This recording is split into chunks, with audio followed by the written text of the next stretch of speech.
Bonjour et bienvenue sur DigiSchool. Je suis Sandra, votre prof de communication. Et aujourd'hui, je vais vous parler de la posture et du corps et plus précisément de la manière dont on incarne ses paroles.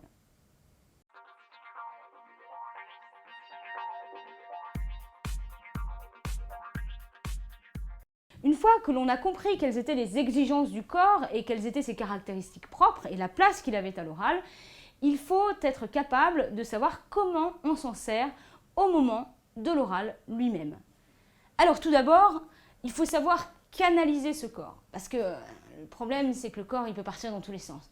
Il peut bouger comme ça, il peut faire des tics, on peut se toucher le visage, on peut avoir une voix qui tremble, on peut s'arrêter de respirer, voilà. Tout ça, c'est un manque de contrôle et de canalisation du corps, bien entendu.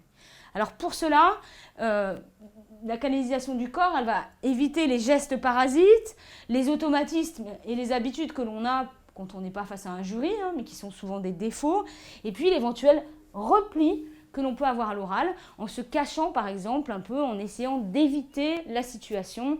Je ne sais pas si par exemple il y a un vidéoprojecteur ou une table ou je ne sais pas, et que vous allez vous mettre là-bas derrière alors que votre jury vous voit moins, c'est une façon de se replier et de ne pas se montrer.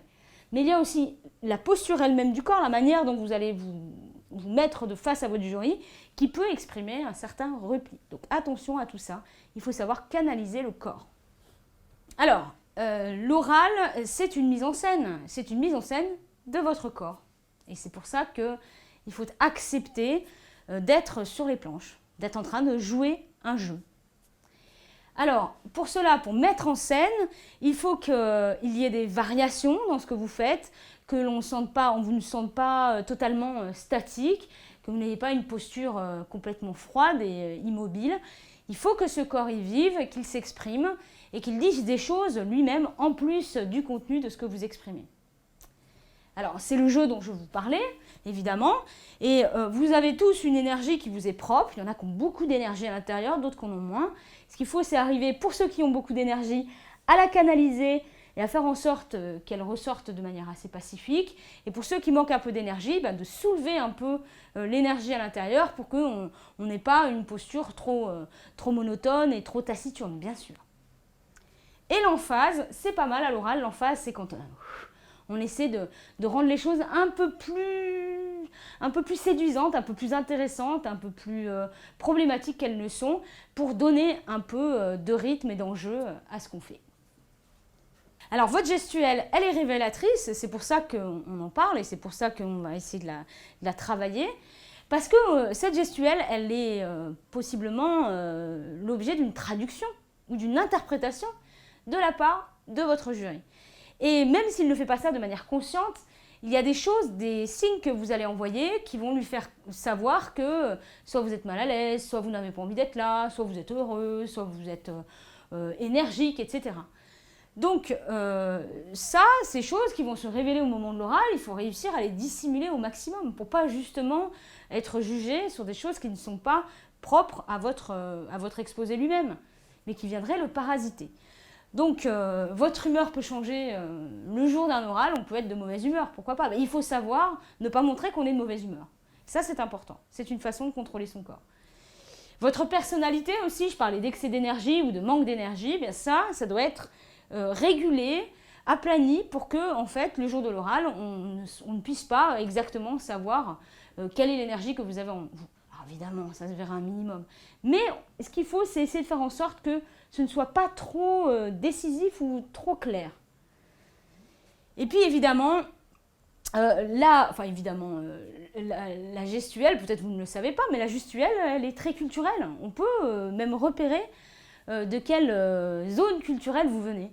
On a l'habitude de dire et de remarquer que dans le Nord, en Scandinavie par exemple, on utilise très peu ses mains et pour parler, pour accompagner son propos. Il y a quelque chose d'un peu agressif à le faire. Alors que quand on descend plus dans le sud et dans les cultures méditerranéennes, les gestes sont extrêmement développés et importants dans la communication. Alors ça c'est pareil, selon la culture dans laquelle on se trouve, bien, il faut savoir aplanir un petit peu nos appartenances et puis mettre un peu de gestuelle, mais pas trop.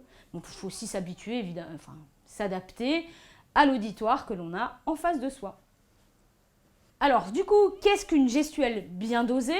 Une gestuelle bien dosée, c'est une gestuelle qui est capable d'accompagner votre propos sans le dissimuler. Parce que si vous êtes dans une gestuelle trop compulsive, on va bloquer sur le fait que vous êtes en train de toucher votre stylo ou de froisser votre papier, mais on ne va plus entendre votre propos.